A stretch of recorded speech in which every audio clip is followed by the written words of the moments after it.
Hello and welcome back to PA Truck Up. I'm your host Manny, and today we have Joelle. How are we doing? Super good. Nice, I love that.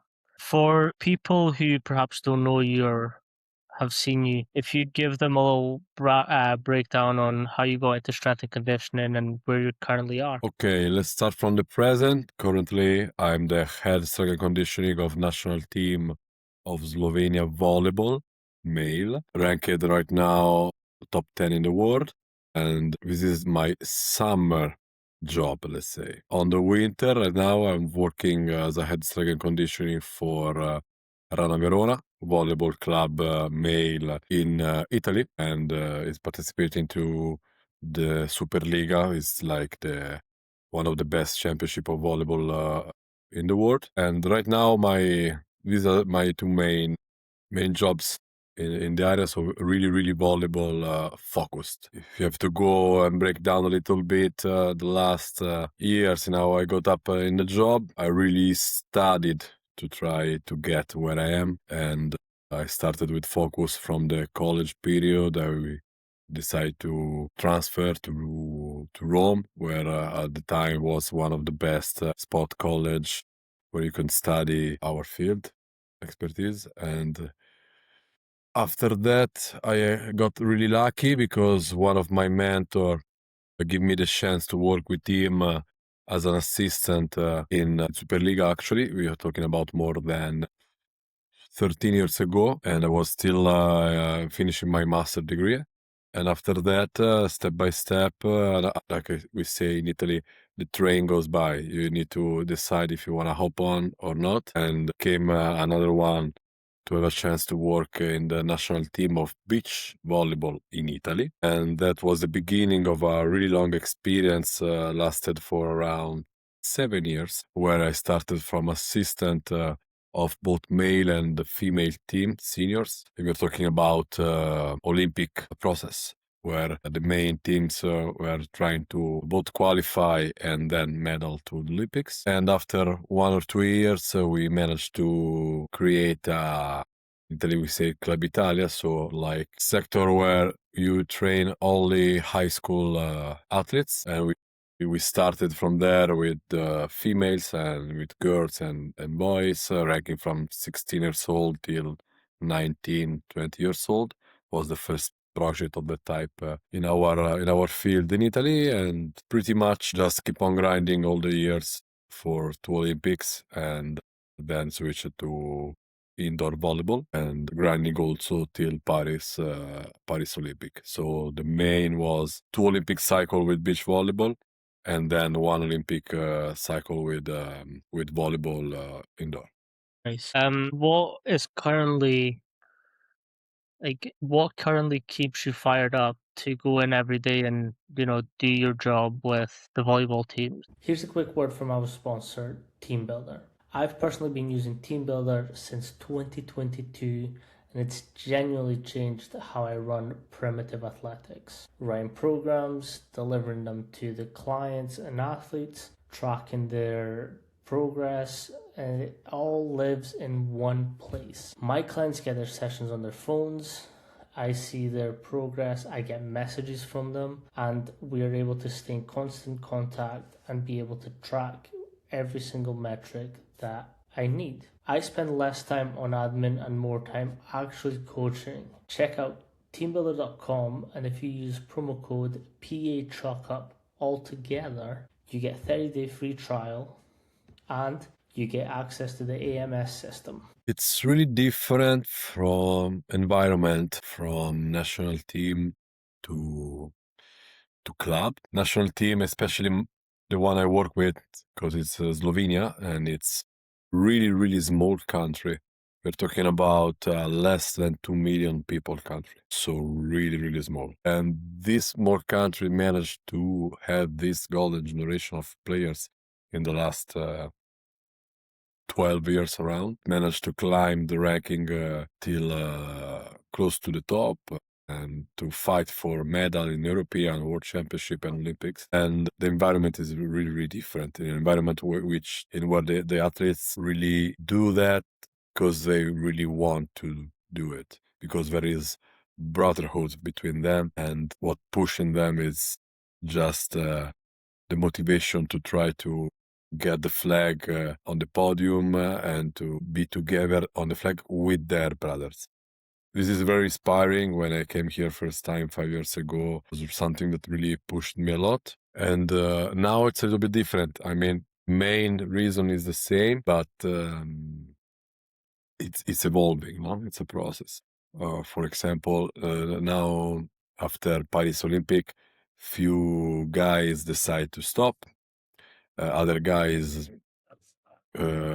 decide to keep on going, and so now we have this really mixed group of veterans and juniors that are trying to mix it up together. And one of the things that pushed me to go every day is seeing also differences between them. There are generational difference, physical difference, technical difference, a lot of them, and help them to hone the process of this merging between two very different type of people inside this main group. And it's something new to me, because usually, especially national team, was this core group made by veterans. So it was a really different, no, but for sure, different aspects to take in consideration. So right now on national team, this is something that pushed me a lot to try to merge the younger one with the older one. And it's something really interesting and relatively new to me. And club-wise, the one I'm working right now, it's really a growing environment. It's not a super top team, like, that you say the name and everybody knows that that team is one of the best. It's not like this. The history of the team is really recent, is really young, if you have to take in consideration the big ships that are on the Italian Championship. And when I came there, the best thing that they could say to me was like, we want to push, we want to get better, we want to improve everything on inside our club, not only just get the work done with a high goal. Get the work done, yes, with high goal, yes, but at the same time, improving the environment of the club. And this was something that really told me, okay, so it's not all about strength and conditioning. It's about getting culture, improvement on the culture inside that place, the people who work in that place, around the area, in the city, the players who are coming there. They need to breathe something different that you can find somewhere else. And this was really something that pushed me with new energy when I switched to this club, because I was in Poland the season before. And these are the two main reasons right now, the two main fuel that I have in different part of the year long, one for the club, one for the national team. But as you know, probably when we work full time, 12 months per year on this kind of level, not because it's the elite level, just because the stressor are a lot. The thing that you should take in consideration many more than the one you study in the books. So you need to take that in consideration. And at the end of the day, some days you are a little bit more tired, some days you are a little bit more happy. So like today, for example, I'm happy because I did some PR in the gym with the guys, and that's something that always give me happiness, Yeah, I mean, it's always fun. It's always fun. What do you consider to be important for the development of volleyball athletes through like the younger stages all the way to that national level? Okay, hard question. Let's start from the basics. Volleyball, it's a team sport, of course, and it's really technical sport. So what's make the difference, especially on the medium level, a medium to low level, is technique. Technical player has advantage, always. And as a strength and conditioning coach, we need to keep that in mind. Otherwise, sometimes we focus too much on our own stuff and there is to lose focus on other stuff. But when we reach the higher level and the more high you go on the level, doesn't matter if we are talking about 20 years old guys who participate into under 20 world championship, or we're thinking about European championship is going to take place in September in Italy, or we're talking about Olympics, doesn't matter. The higher the level you go, And a lot of time you find yourself to test and to see what makes the difference in the outcome of volleyball. And in the modern volleyball, a lot of time, a lot of time. The teams who have the edge on others, it's for some physical skill. They could be maybe faster teams or more reactive team, like maybe Japanese in the national team, or maybe there is some player who is so strong and just with sheer strength can change the flow of the matches. So I think this is why when you reach the highest level on team sport, the technical part it's getting a little bit leverage, and then you can have this. We're talking about 2, 3, 4, 5% most difference in the physical ability that give you that extra output to win the game, you know.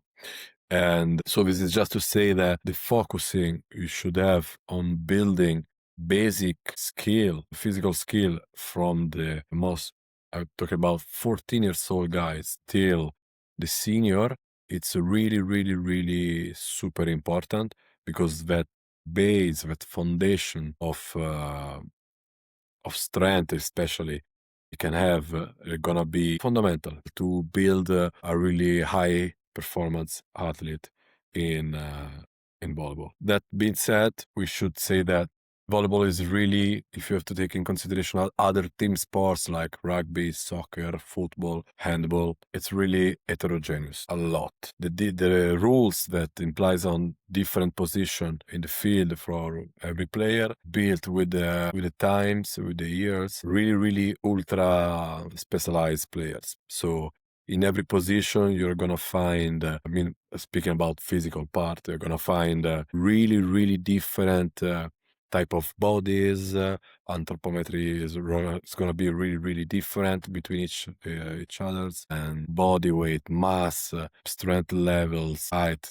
A lot of stuff gonna be really, really different, and so you cannot use.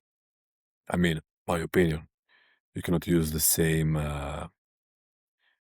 tools, the same system, the same method with everybody, because even if in my system maximum strength is really, really one of the stuff I focus more on, you're gonna find types of players who is not gonna be the key to work with them.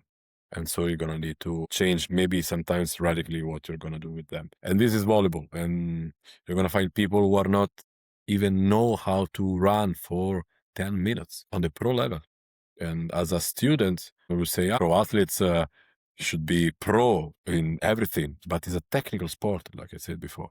They are pros in every motor skill that concern, but motor skill that concern volleyball. All the other stuff is gonna be, I don't want to say like a roulette, but really close to one, because you can find the builded guy or girl that it's really good on and proficient in movement quality and master a lot of different skill. Otherwise, you're gonna find people who really don't know how to run for 10 minutes, or they don't have the conditioning to last 30 minutes on a bike, or they don't have the motor skill to do a lunge in the proper way, and so on and so on and so on.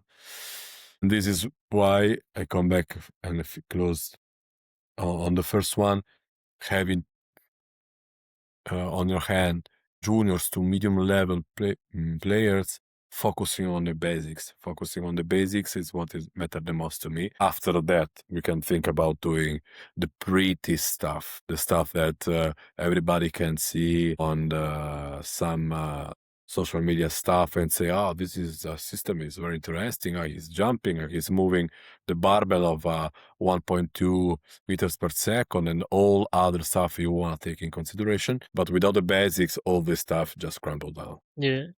I've got a couple of questions on that. Taking it back to what you said at the beginning, how important for you is it to develop that baseline strength for them to be explosive, to use that, you know, strength and then power production to then transfer over to their sport? How important it is? Yeah.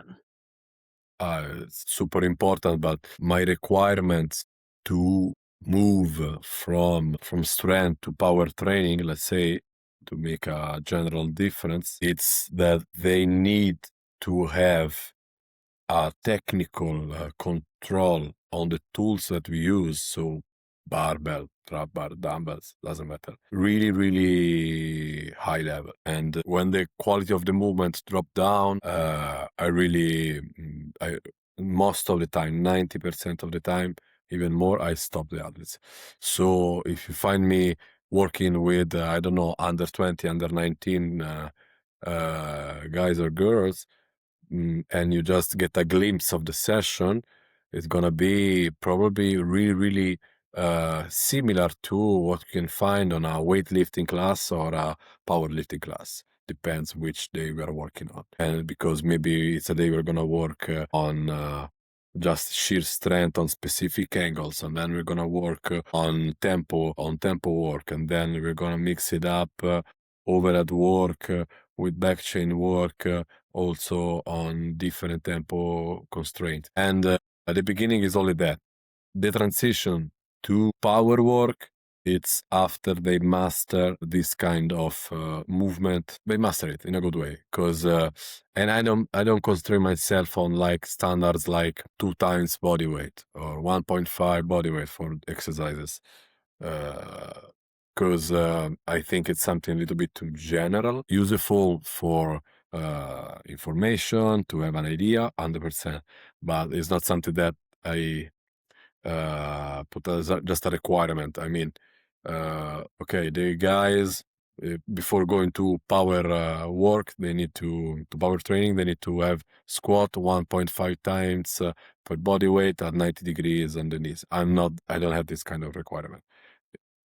And after they reach that kind of quality of the movement, I start to teach them, especially if you're young, weightlifting derivatives or powerlifting derivatives similar to conjugate system, to have them different kind of input on moving, let's say, the barbell with the fast intent in a safe way. Because the same rule I say to every single guy or girl who enter my gym, doesn't matter if he's 14 years old or 40 years old with the free Olympics on the belt. My gyms are always free rule, like the Fight Club, It's gonna be safety, safety, and safety. This is my rule in the gym, So, because like I told you before, we need to be conscious as a strength coaches that we are working for them to make them perform. And this is the most important part. Not chasing kilos, not chasing numbers, and be sure that they can perform on the match day. Then you can work during the week, during the months, every cycle you are going to program, and the transition in between every type of strength work you're going to do with them. But they need to perform on the match day. On the match, this is the most important part. And This is to close, tell me. you bring up, and I think a lot of us forget that yes, they're in there to become stronger faster, but there is also like how strong you need to be doesn't necessarily mean you need to lift all the weights. And I think it kind of goes back to that bucket filling. And I talk about in some of my presentations, it's like, do all the buckets need to be full all the time? No, you kind of need to see what's specific to them and what they need or lack and fill those buckets first. And then if they can get a little bit stronger during it, right. Yeah, absolutely. Because one of the time, when I have especially some discussion with a little bit younger player, but still pro player, and maybe they are a lot focused on their strong points, and I would like them to be focused on their weak points. But focusing on weak points is something difficult. It's something that requires a struggle. It's something that requires owning your weakness. But a really simple metaphor that I like a lot to explain this kind of process is the resistance of the chain is measured by the weakest link. It's always like this. Okay, it's a really, really simple one. Okay, we get it. But to explain to an athlete that they need to work on something, they need to work because there is their weak point, and they could be something maybe, I don't want to say dangerous, but in the management of the injury risk, it's something we can take in consideration. And this is why I try to let them focus not only on strong points they have, because it's really good for us. It's really easy for us to focus on the strong points of our athletes. You have a really strong guy on quads and you just put weights on him and he's just gonna grow and be stronger and be faster maybe, but there are some small details maybe on the back chain or on the shoulder that you're gonna miss it because you're focusing too much on his strong points and you're gonna forget something different. So yeah, it's something that I try to take also in consideration, and it's not too easy sometimes because you need to get closer to the athletes to let him or her understand how important it is to work in that way and with the focus on the weak part. You kind of touched on earlier as well, like some pro athletes can't run 10 minutes. And that kind of prompted the question on, despite them still being volleyball athletes and a high level, there does need to be a level of conditioning in their training. So what do you usually do for their conditioning? Okay, conditioning in volleyball, we can split generally in two main areas. The conditioning off court and the conditioning in court. Conditioning off court, I generally do only in the club, not in the national team, because in the club, I have a preseason period. It's last gonna be around 10 weeks. On the national team, I don't have it. I have only 4, 5, maximum 6 weeks, and it's not enough to get everything you want to do in a small period of time like this. And the athletes are coming from the championship with the club, so they're really tired from that. Let's say just only tired. And the off-court conditioning, I use interval work on without impact. So I'm focusing on bike. I love the air bike. I love the ski erg for the spot motion. I love also rower for have some stimulus on the back chain. And I'm rotating between this and it's gonna be a really minimum dose conditioning. Interval work for not more than 20 to 40 minutes in 2 sessions per week, of course speaking. But the real, for them, the real conditioning is made in court. And to do that, you need to have the best connection possible with the head coach. This way, you can manage, especially pre-season and first part of the season, to fix the volleyball drill in a way that you can control all the variables and constraints of the drill to dose like you're dosing conditioning work. But this start to create some issues because for a strength and conditioning coach to dose a volleyball drill, you have at least 2 big requirements. First one, like I told before, the connection and also the authorization from the head coach to do that. And second, but it has the same level of importance, is the knowledge of volleyball. You need to have a PhD knowledge of the volleyball or any other sport you're working with, if you, especially in team sport. Otherwise, how can you understand what are you dosing, what are you giving to the athletes while you're writing your volleyball drill to have a conditioning effect? So you're going to be the ratio of work rest timings and intensity. How can you program intensity in a volleyball drill? You said to them, stay one zone 3, 160 BPM and 140. What the fuck, you can do that? So these two requirements are really, really super important, but they get the job done, even if cost us as a coaches a lot of effort because you need to dig a lot in learning. In this case, volleyball. Yeah, I kind of like what you're saying there with the PhD and the sport that you're coaching. Can you break down how you got really good at knowing or identifying what they need to tap into through the development of your coaching career? Oof. Oh, wow. Okay. First of all, I think everything starts at the beginning with study, 100%. So I think each one of us as a strength and conditioning coach who want to work in a performance field in any sport, the moment we find ourselves a job somewhere and we don't have the CV really, really specific for the sport, we need to dig in it really, really hard.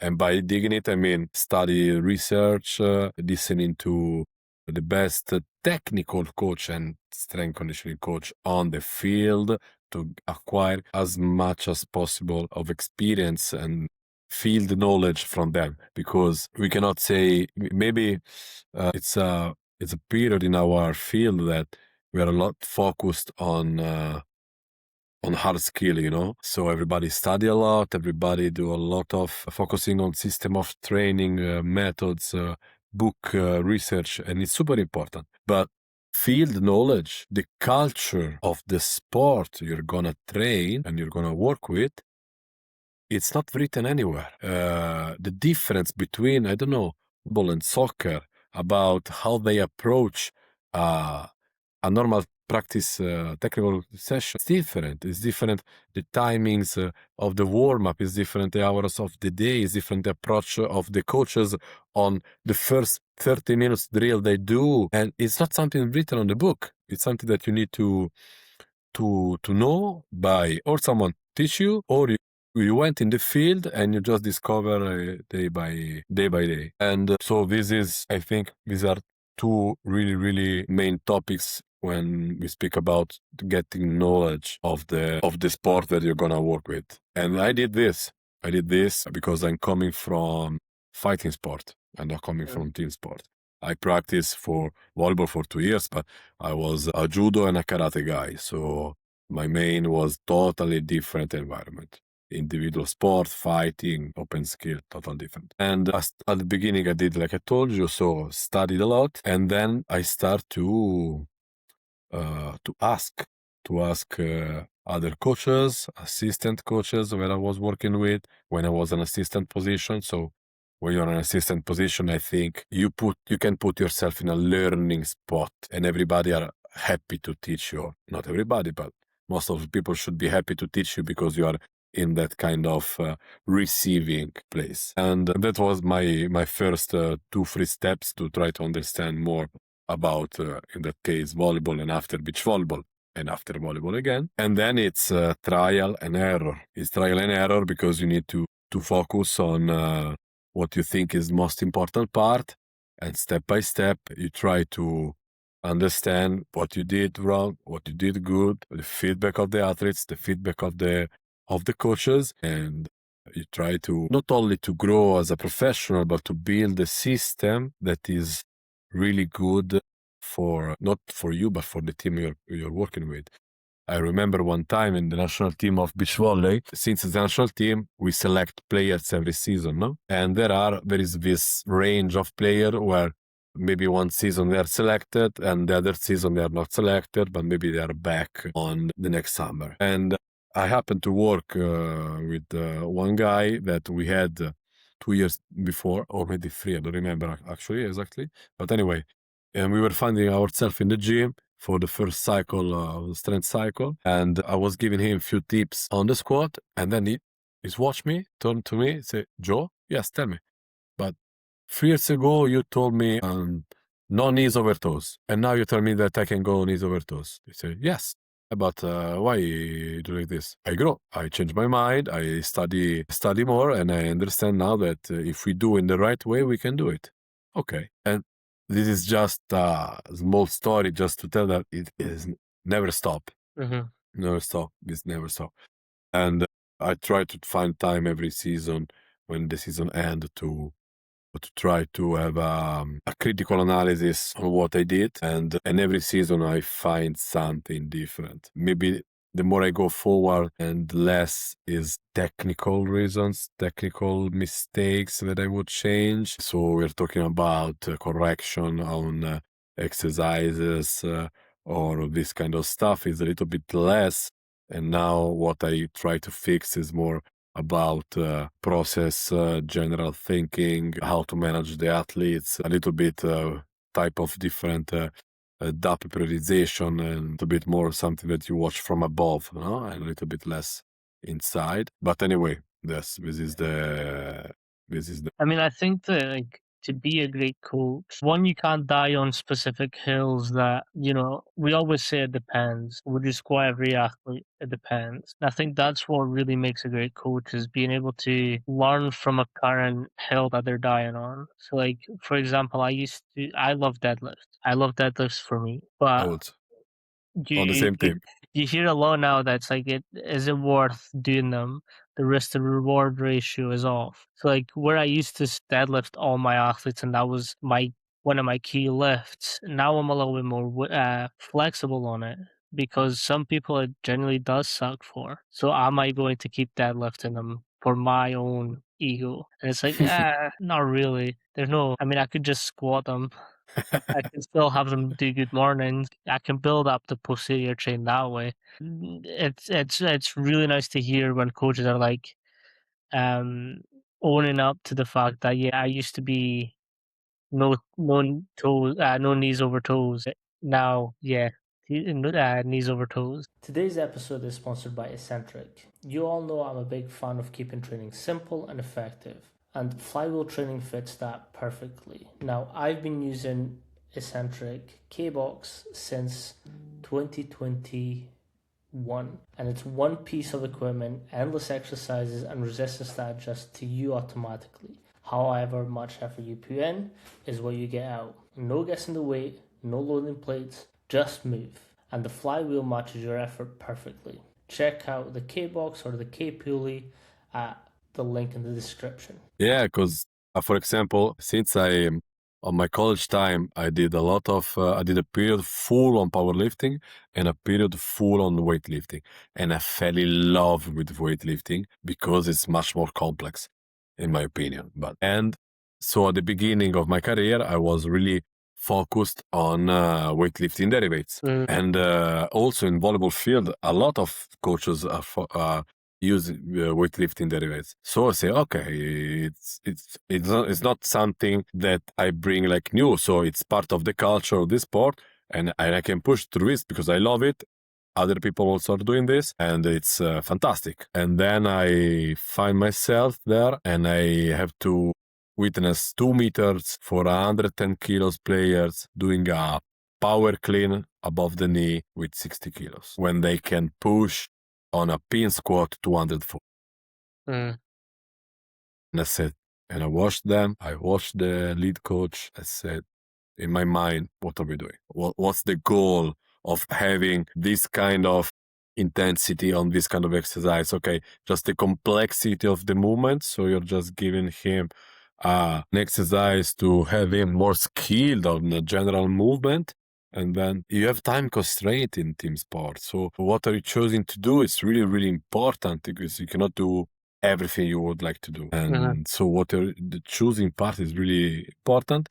And so I switched from a super fan of, I'm still am, but on volleyball, if they don't have a technique really close to a intermediate level weightlifter, no competitive, but intermediate weightlifter, I don't use the weightlifting derivatives mostly anymore. And I use other parts that are movement, but much more easier to teach, easier to understand. And instead of investing 4 weeks to have a guy power clean 60 kilos, I invest 4 weeks in teaching a guy how to move a trap bar high pull, and in 2 weeks he pulling 160 kilos from the ground, and I'm happy with it.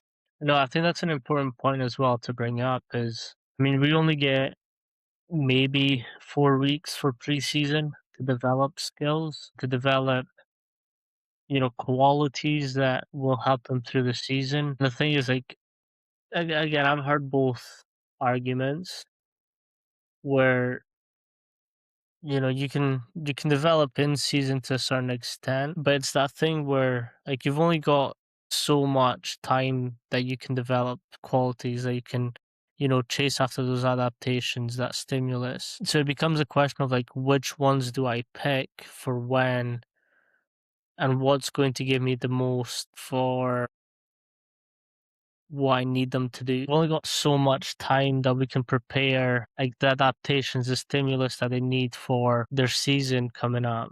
And it's like, what do I get the best bang for my buck? Like, if I develop speed, is that going to make a difference compared to last season? Or like, it's that choosing skill of like, okay, we were really weak here this past season, so I need to develop this before we do what you really, really, really want to do in like. Yeah, sure. It's a really hard topic because that's gonna dig in all the different, let's say, styles of working that all our between us and all our colleagues we have. Because, for example, I was one of the guys that at the beginning I was testing a lot, was using a lot, I don't know, FMS protocols and having everybody over at squat with a stick and blah blah blah blah blah. And now not anymore, not anymore. I don't need. I think I don't need 7 quarts testing batteries to know if a guy know how to squat, lunge, or press or pull. I just put him through a workout that it's a workout with his goal, and behind the scenes of the workout, it's a testing for the quality of the movement of my athletes. And on the same moment, I give him a workout and I have feedback on how the quality of the movement and other stuff I could test in it. And this the reason for this was, like we talked before, constraint of time. So you don't have a really long preseason like you have in other sports. Another one is that, like I told you before, the pool of players in a team of volleyball, it's really, really so heterogeneous that you're gonna have if you're gonna test it out everybody, you're gonna have so many different things to care for each one of them, that if you are like me, that you're working alone without assistant, it's starting to get a little bit hard to pinpoint all the small details to work on this kind of stuff. The ROI, the return of investment. So about the two stuff we said before, what I could do to get the athlete actually better, and to get a professional athlete better is not easy. And stuff that comes to me now on my mind, but is not something that I've written on my pillars, but it's something that I actually do without thinking anymore. Maybe you need to respect the body of a professional athlete. I came across a lot of colleagues in strength conditioning or colleagues in rehab processes or return to play phase, physiotherapist, osteopath, and all the figures involved in athletes improvement. And every time, okay, we don't take back for absolute. Most of the time that you find a colleague of us or a professional figures close to us that try to fix the body of a professional athletes over 25, 28, 30 years old, because the test gave him the information that you have a hip imbalance, but this type of shoulder impingement you could change like this. Oh, wait, but you can do this on the foot, whatever. Most of the time, you cause a lot of troubles for the athletes. If you want to use a horror story that I have in my pocket, they try to fix the imbalance of a thoracic, of a spine extension of a professional athlete. We're speaking about Olympians. We're not speaking about Uncle Roger. And after 4-6 weeks, I don't remember right now, strain on the abdominal for 17 centimeters. 70, like you get with a knife, you get 17 centimeters, something like this. And okay, now Joe, we can argue about it and say something, Joe, but you are taking cause effect relationship. You do that, and this is happening. It could be something different. 100%. could be something different. But a lot of the other variables were the same as before, with the same coaches, the same system of practicing, similar system of strength training, a lot of stuff they just changed this type of postural changing in him to try to get him straight, correct the imbalance, and to correct the imbalance, the athletes gets broken. And I have other stories like this. Okay, and this is, you can also tell me, sorry man, yeah, putting things in, you didn't say anything, but No. So yeah, just keep going. Don't stop that, because I think so. This podcast works because there's a question, there's an answer, and then there's an explanation. And I think that's what I love about the podcast is like I could ask you a question, but you already have situations that's happened. So like I think that helps the message get across is like those anecdotal stories behind them. So don't apologize for that. Okay, because I was thinking about the question you could give me, and I was already answering to that. And nothing. This is just the part where yes, you need to respect the body of a professional. And if you're a young strength and conditioning coach, maybe you're a little bit too focused. You need data. You need data to feel safe. You need data to give you certainty. But our field, there is really, really few stuff that is certain. And we need to be able to move in a chaotic environment. There is not think that we could control all the stuff that we would like to control. It's utopistic, it's impossible. And it's something that we learn with the time, I think, because when we go out of college, we are a little bit more focused on the stuff that we know, and we do like this, and you're a little bit straight when you go out of the college with a straight mind, pushing forward. And I actually find myself that the more I goes on with the years, with the experience I'm building, the more I need to remind to myself to keep it open-minded, keep it open-minded. And actually every season is I try to fix something, the stuff I do, and try to make it better and different without any certainty about I'm not sure that it's gonna be better. I'm trying to get it better, but I'm not sure about it. And we're gonna see.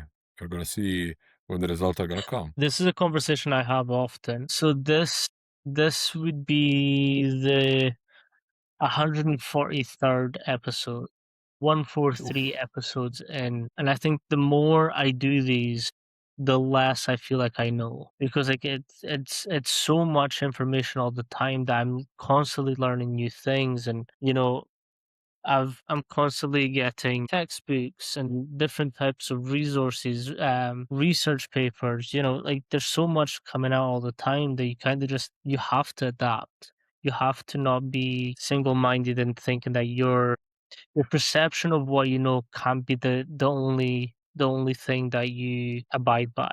Like you have to get into these conversations that are a little bit uncomfortable. Me and you might agree on 95% of what we teach and what we deliver, but it's how we maneuver that 5% that contributes to being a good coach. Because like if we disagree on 5%, but we can understand where the 5% is coming from. Say, for example, you love to seal roll your athletes, and my thing is Palloff presses. I'm not going to judge you for doing seal rolls because I've not had your experience, I've not had your mentorships, I've not had the athletes you have. I don't know why you came up with this thing where seal rolls are the best thing for you, and vice versa. You don't know why Palloff press is a good exercise for me. So it's like, how do we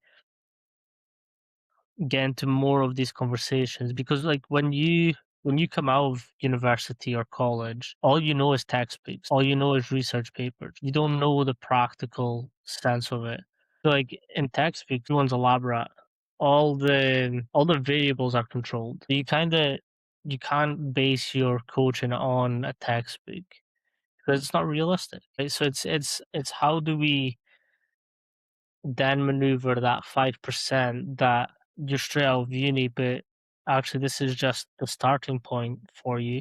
You technically don't know much. Let's get you some experience that where there's practical, you're hands on, you're on the floor, you train your coach's eye. Like how do we build these into developing coaching education as well. Oof, Manny, for you only good topics, huh? Okay, it's not easy to pinpoint this type of topic, because it's so wide and at the same time it's really niche. Mm-hmm. It's wide because we're talking about knowledge. When you talk about knowledge is not information. Knowledge is something that you acquire at the beginning as an information, and only when you having deep inside of you, you can transfer it as a knowledge, and it requires a lot of time, a lot of effort. But knowledge is also how you do this stuff, how you coaching, how you deliver it, and it's not only the what are you doing. And so it's really, really, really, really wide topic, and it's something that how can I say it's not easy. It's something that can't be born only in my experience, at least, with two main skill. First one is critical thinking on ourselves that we spoke also about before, going through what you've done and analyze it and try to get better. Easy on say it, a bit harder on the practical application. And the other part, it's a mix of the sheer honesty and humility. No, Mm-hmm. humility. It's Humility. something that humility it's something that you need to have. Doesn't matter if you want something, if you want everything, or you didn't win anything. I find myself in a I really hard on me. Usually, the critical thinking is really something that I work on a lot, and I was finding myself in a congress in Milano more than 1 month ago, and during my speech, during my lectures, I have huge colleagues next to me. One of them won literally everything in the last 7 years in the female volleyball. Others that were huge abroad, and a lot of stuff. I really mean it. In a moment of my speech, I turned to them with the microphone where I was speaking to everybody, but watching them in the eyes, and I said out loud to every present person in that room that I wasn't the best coach in that room. I Mm-hmm. was not. Maybe I had something in my practical experience that I can give to you, and I'm trying to give it to you. You could be athletes, you could be coaches, you could be students, or you could be colleagues, but I'm not the best coach here. I don't have what Marco has. I don't have what Mario has. I don't have what Francesca has, and so on and on and on and on. And I think this type of attitude, it's central. It's Mm-hmm. really important to put yourself with the right mindset to keep on growing, keep on learning. No, because okay, you can be humble sometimes, because especially now, like you told me, 140 over podcast, and you find yourself with say, I need to learn more. It's so Mm-hmm. much stuff I don't know, but that is born from an occasion, because you have somebody telling you stuff and teaching you and sharing with you. But it's also important that you put yourself in that position before. Mm-hmm. Otherwise, if you are too passive, if you are waiting for somebody to put this thought on your mind, the thought of I need to learn more, I need to study more, I need to do different kind of experiences, it's too late, or it's gonna be too late. So these two things need to happen, in my opinion. You need to try to let them happen together, because you're gonna put yourself in that place, and then the stuff is gonna also come to you, to new discoveries, new learning processes, a new kind of experiences. And Well, this is a staple for me. yeah, no, I think so. I often say if you think you're the smartest in the room, you probably need to In the quit. wrong room. Or yeah, You're in the wrong room.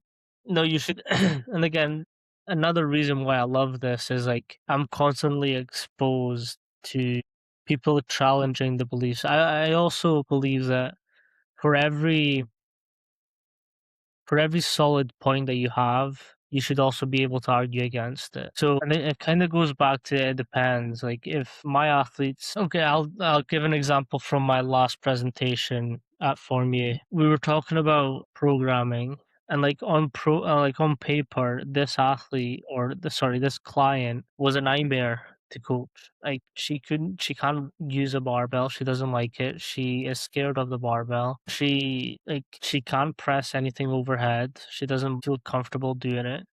So I asked them like, what would you do with this client? And they were, talking about like you need to manage their expectations. They need to use a barbell. They have to press overhead. I then showed them the video that this is actually a real client of mine. Like it's a situation I go through, and I told them, look, no point do I force her to use a barbell. We have dumbbells, we have cowbells, we have pump bars, like we've got other resources. So I'm not going to get her to use a barbell because then again, I'm on the private sector. If I do something that she feels uncomfortable with, she leaves. I lose money. So it's like we need to think beyond the norms and think, okay, like yes, this is the way we are taught, but if this person doesn't like it, let's figure out something else so that you can go back to your research paper. So then you can go and speak to different coaches. Like you've said things today, like the PhD in, analyzing the sport and getting your needs analysis. That's a great way of putting it because everyone needs to do a needs analysis. But having that level of mastery helps you perform your job so much better because then you know exactly what they're needing. So it's kind of that thing of like, okay, there's these restrictions. I'm either going to go down for them or I'm going to rise above. I had just for the period a similar conversation to one of my new athletes gonna have in the club yesterday actually, and I spoke with him first time on the phone. So the usual screening call you do with the new athletes. And so how are you? What we're doing? Let's start the preseason, all the stuff. And he's a professional, over 30 years old, really important, starting six, etc. A lot of stuff. And so we will speak about his routine, exercises he has in the routine, staple exercise he has, all this kind of stuff. And I don't want to say he was afraid, but for sure he was, searching and waiting to see where the discussion could go, to learn a little bit more about my system. And I went full honesty like I do all the time. I said, I don't know if you talk with somebody else, because in professional world, especially in Italy, it's a small world. So after you work for a few years on it, you have a lot of athletes and ex-athletes of you. So they're going around, they speak between them.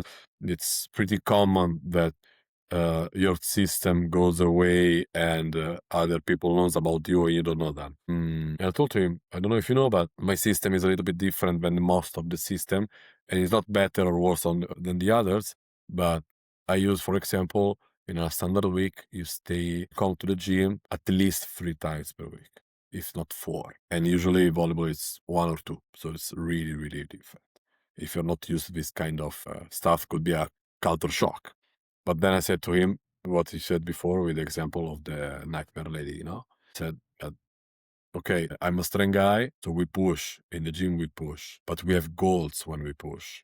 The goals define our strategy. The goals define our exercise selection. The goals define everything in my gym, actually, in my sessions. And the method, the system, the tools we can use have to be under the goals every time, not over. So it's not a squat day because, I don't know, you jump 240 times the day before and you have a load on your back that doesn't allow you to push 190 squat at 1.0 speed, do something else. Choose a different exercise. We need to have the flexibility to adapt to our environment. It doesn't matter which environment it is. I'm smiling now saying this because it doesn't matter if it's the private client doesn't want to use the barbell or overhead presses, or it's athlete that has a bad match 24 hours before and enter the gym with a bad attitude, or the athletes who maybe is a bench guy, but he did double practice, technical practice, so he has a lot of fatigue on him, and you need to change something. This is was I was referring before as a chaotic world, and actually these are the easy problem, in my opinion. We are not the worst one. Actually, this is daily management, not even the hard one. So it's really, there are a lot of, this is why I try to teach a lot about culture of the sport when I came across new students or colleagues, because all the other part outside of the culture of the sport that you can only know if you are field-based guy on that sport, all the other part, you find common points. You can find stuff useful that you did in another type of environment. You're gonna find it useful in this new environment. 100%, 100%. But the field knowledge of the culture of that single of that individual sport, you don't know anything, and so you need to know. You need to know that in volleyball, the day of the match, you have morning practice before the match, and it's one of the only team sport who do this. Sometimes basket they do shoot around, but shoot around it's usually they do 1 hour before, 3 hours before the match. Volleyball is the opposite. They arrive to the match arena maximum 1 hour 45, 2 hours before. For them, going there 3 hours before is unthinkable. One could say, okay, Joe, but this is not important stuff. No, it is. It is because getting the knowledge of the singular culture of that kind of sport give you credibility, you can say that, from the people around you. And if you're new to that, there are stuff that you don't know, it's going to be harder to build that kind of credibility. And it's not anymore about let's squat or let's deadlift. It's going to be something really, really different and harder to learn and to put in the process. No, I agree. I agree. I think it's like specifically when you've got head coaches and things that, aren't always with your control, you need to learn how to adapt and talk about exactly what's needed for them to get to that next stage, to get to that, next arena.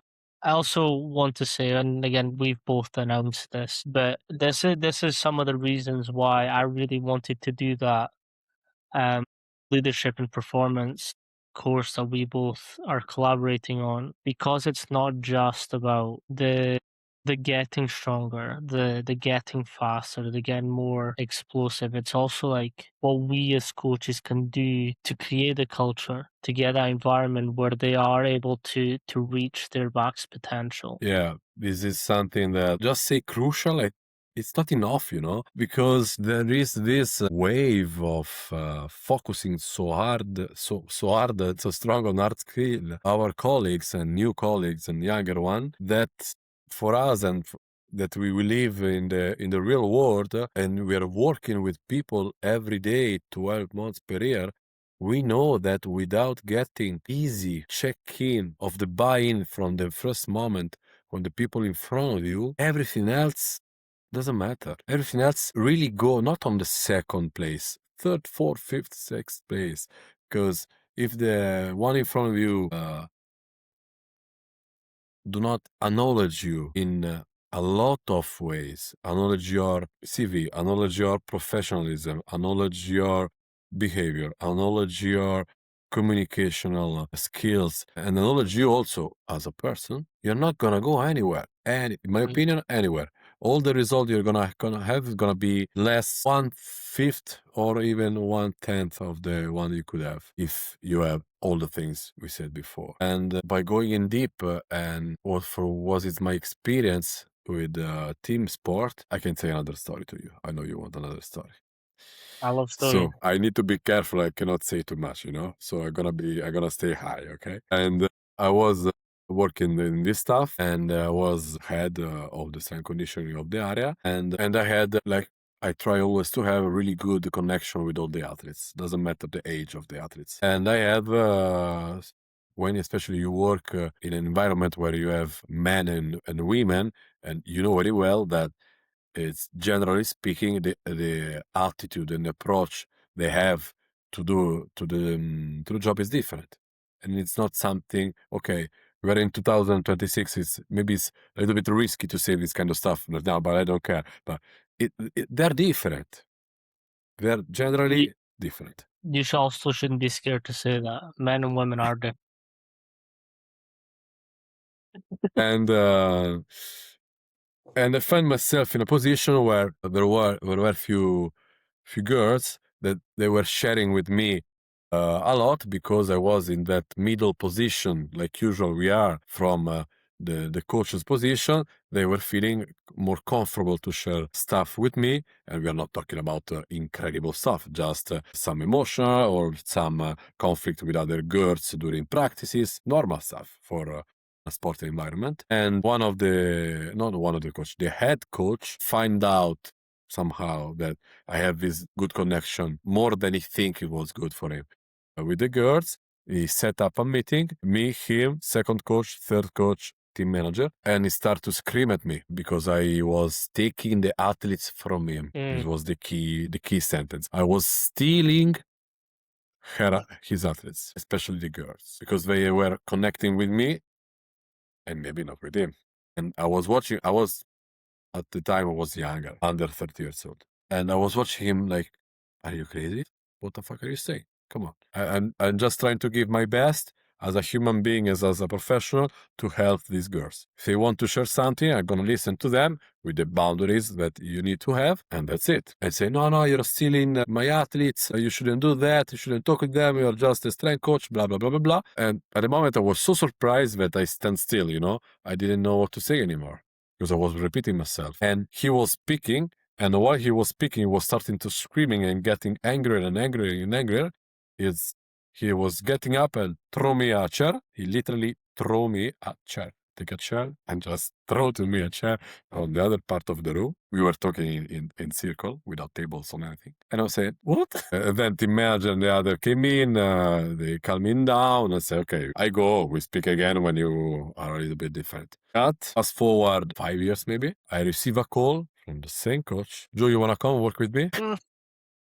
Also, but my main reason was that even if after a really, really super critical moment like that, because come on, guys, somebody threw your chair, it's something wrong. And we, I would say maybe me, but they say we managed to fix our relationship in 1-2 years after, and then we stopped to work together for other reason. And after 3-4 years, he called me again because our relationship was, let's say, fixed it, and he wanted to work with me again.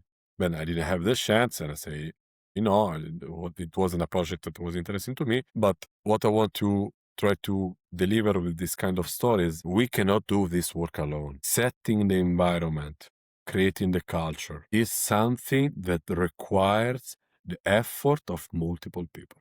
And it works on every direction. What I mean is we are in an intermediate high position. So we are responsible for one area, but if the team lose every match, we are not going to get kicked out usually. Usually the head coach gets kicked out. So the responsibility in the hierarchy is the head coach. And on the same time, if you want to build this kind of setting, if you want to build this kind of culture, we need to be in the same boat as the other people responsible for the team or for the group.